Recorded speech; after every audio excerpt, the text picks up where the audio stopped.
Hello everyone! So this is my second part of my answers to my own ultimate Disney tag. Okay, so we're up to question number 9. Favourite Disney animation style or artwork? This is a question that stumped a few people, and that's understandable. It's very geeky, I know. But I mainly put it in there because I like to nerd out over some of the animation styles used in different films. And by styles, I don't mean anything specific. I just mean if there's an animated Disney film that you've really liked the look of. And you don't have to know exactly what the style is. I'm not being that fussy. For example, some of the artwork I really love is in Sleeping Beauty. I just love the style of it. It's all here, you can see things, and it was claimed that they had a kind of medieval tapestry as their foundation for the artwork that they used in that film. So it has, here it's described, the background paintings reflect the strong horizontal and vertical lines found in centuries-old European art. And you can kind of get a sense of that. When you watch the movie, I'll put some stills so you can see what I'm talking about.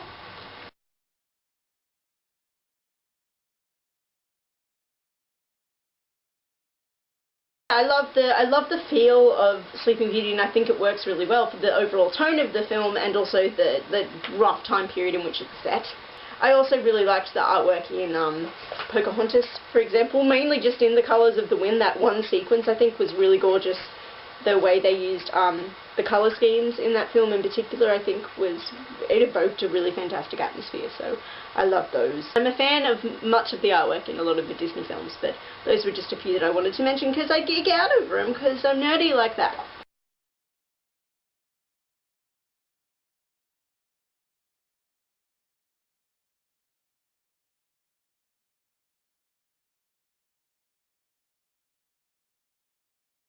Question number 10. Favourite Disney couple? I confused some people again with this question because I wrote in the, as a added notation that it can be romantic, platonic, family, etc. Some people took that to mean they had to list a romantic and a platonic and a family couple, and that's totally fine if you did that too, because that's great. I'm probably going to do a few anyway, so it doesn't really matter. One of my favourite platonic, friendship couples, certainly people like Timon and Pumbaa, because they're great mates and they work off one another very well, and they're kind of like a classic duo, odd couple sort of thing going on. If you don't know, The Lion King is, of course, Hamlet with animals, essentially. And they called it Bamblet around the studio at the time because it was meant to be a mix of Bambi and Hamlet put together, so Bamblet was the nickname for The Lion King. But of course, Timon and Pumbaa are meant to be Rosencrantz and Guildenstern from Hamlet, so fun fact for you.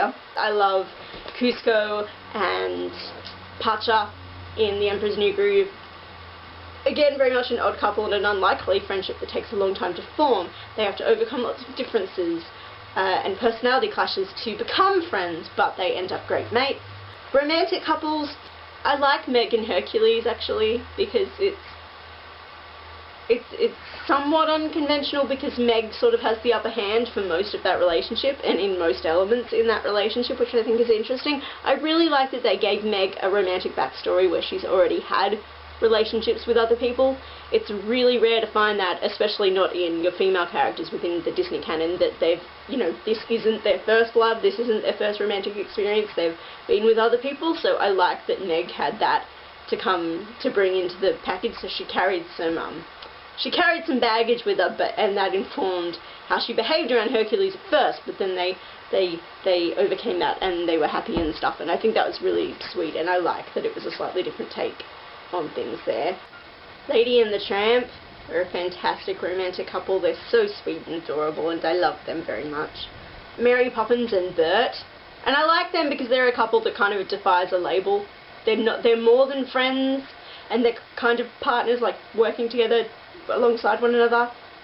They're not quite a romantic pairing, but they could be, so I like that Bert and Mary kind of just have their own thing going on and they don't need to adhere to any particular label around. Family pairings that I really like, I love the family that is Pacha's wife and his son and daughter in The Emperor's New Groove. I love them together. I love that they work really well as a team when they need to, and the dynamic between all of them and one another is great.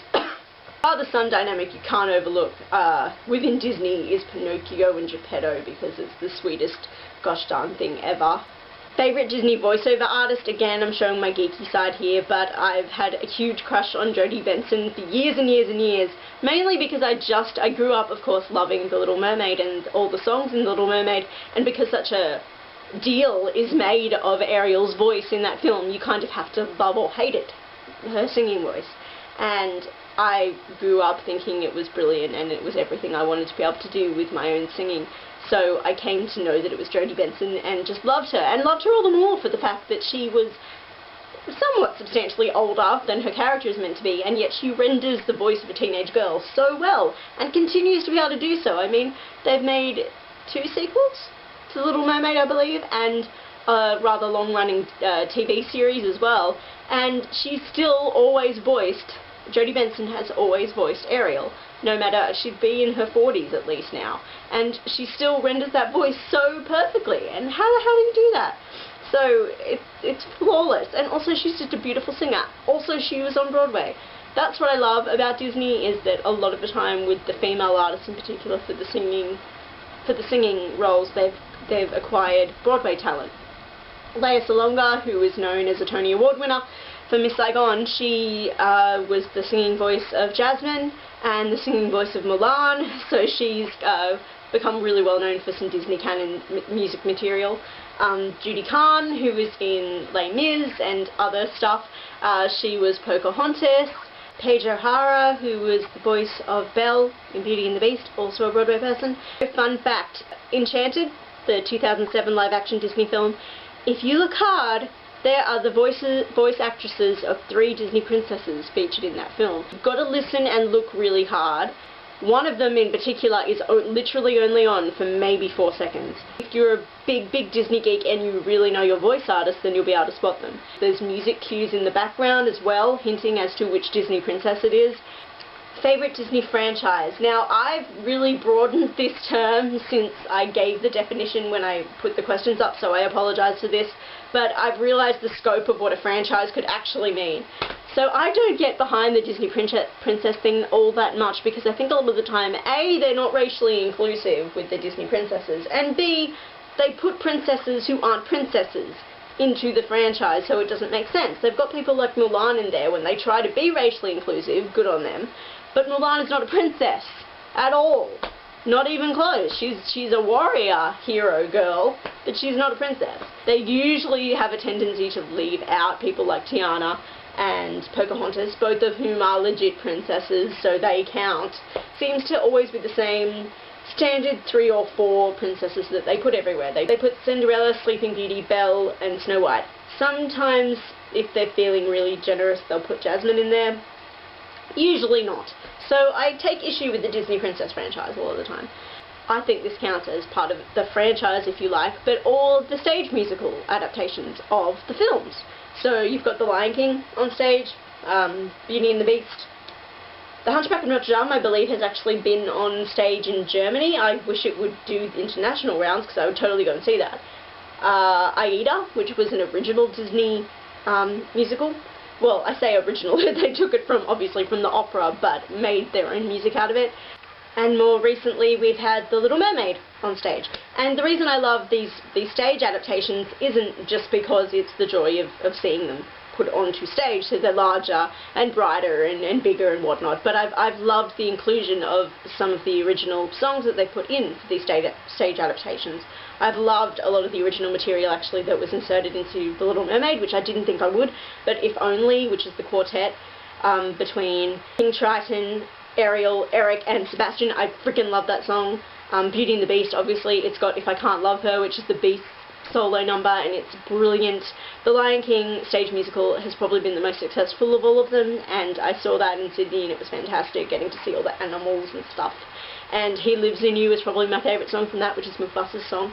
So I've really loved the stage adaptations of Disney stuff. Other stuff that I consider Disney franchise, growing up I loved the extent to which there were books there. So there were like Disney golden books that I read when I was a child. There were Disney big picture books that were beautifully rendered and had like really quite substantial story in them. There were Disney read-along books, so you had the book itself, but it came with a cassette tape, so you got to play it, and the storyteller would read to you, and it would do the little thing was, when you hear this sound, it's time to turn the page. And so it had that magical quality to it, and you were reading along while being read to, and it had the music and the sounds, and it often had the sounds playing in the background. Sometimes they'd even include the songs as well.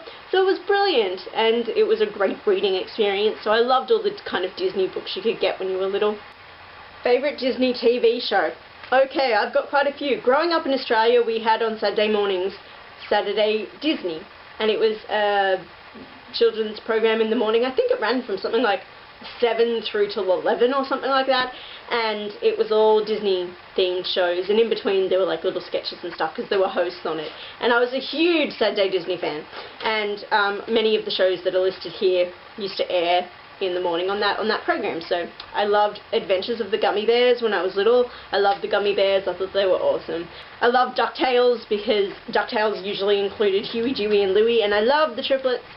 I love the new Adventures of Winnie the Pooh, and so that was the era when it had the awesome theme song, which is like Pooh Bear, Winnie the Pooh Bear, rumbly tumbly, climbing a honey tree. It was a great opening song. I loved the song. I also loved the show, but I loved the song too. Tailspin, freaking brilliant. I can't even remember what the hell it was about except that there were planes, but I loved Tailspin. Chip and Dale Rescue Rangers, again, great theme song, but I loved the show as well. Dinosaurs, which was like the live action, like people in suits and dinosaurs, but it was like a modern family sitcom from the 90s. It just happened to be dinosaurs, so it was like Roseanne, but in dinosaur form. It was great. I loved it. Bear in the Big Blue House was a later show that I don't know if it counts as Disney necessarily, although they co-produced it and it was on the Disney Channel. But it's part Jim Henson Company as well. But I loved Bear in the Big Blue House when I was like 14, because that was when it started airing, and I just thought it was a great show. Saved by the Bell was a live-action Disney show that I watched when I was little, and it aired on Saturday Disney for us. I don't know if it counts as a Disney program or not, but I know it was on the Disney Channel in America as well. But the original Saved by the Bell in the early 90s I thought was a really cool show, and I wanted to be like everybody on there. A live-action show I'm counting now because it meshes so much Disney into it.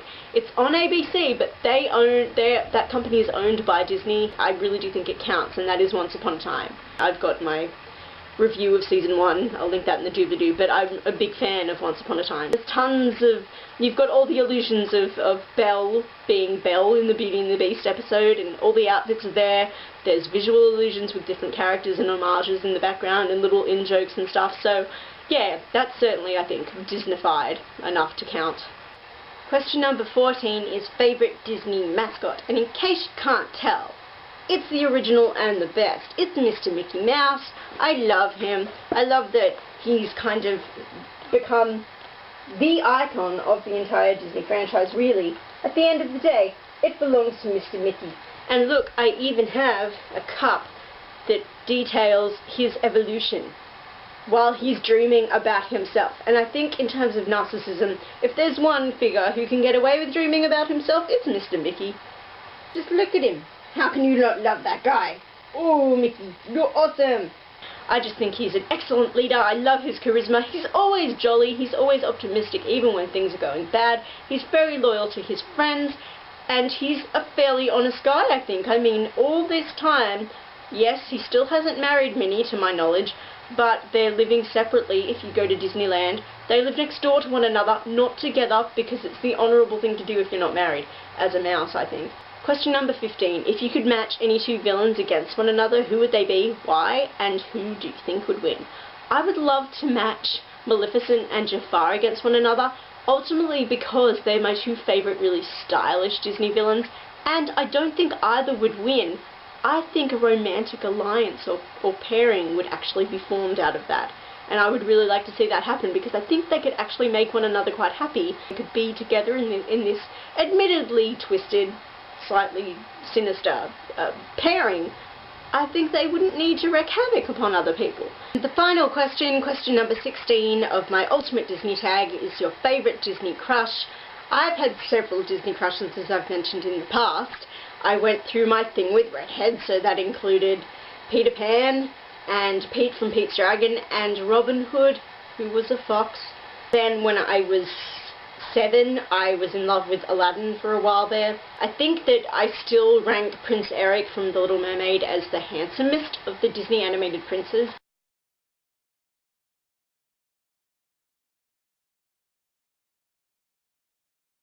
I really love Flynn Rider, admittedly from Tangled. I think you kind of can't go past his ridiculous charm, especially with his smolder.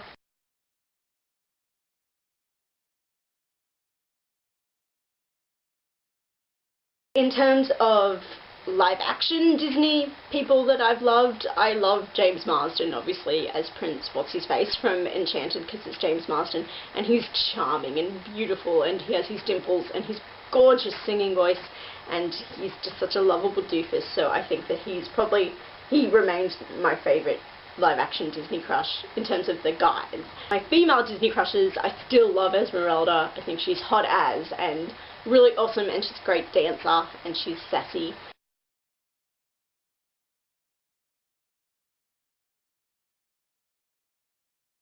I do love Meg from Hercules, mainly because, again, I love the animation style in Hercules is pretty ridiculously brilliant and absurd and very much stylized, so Meg's got uber curves, and she's just sassy, and I love her. Also, she's voiced by Susan Egan, another Broadway legend of awesomeness.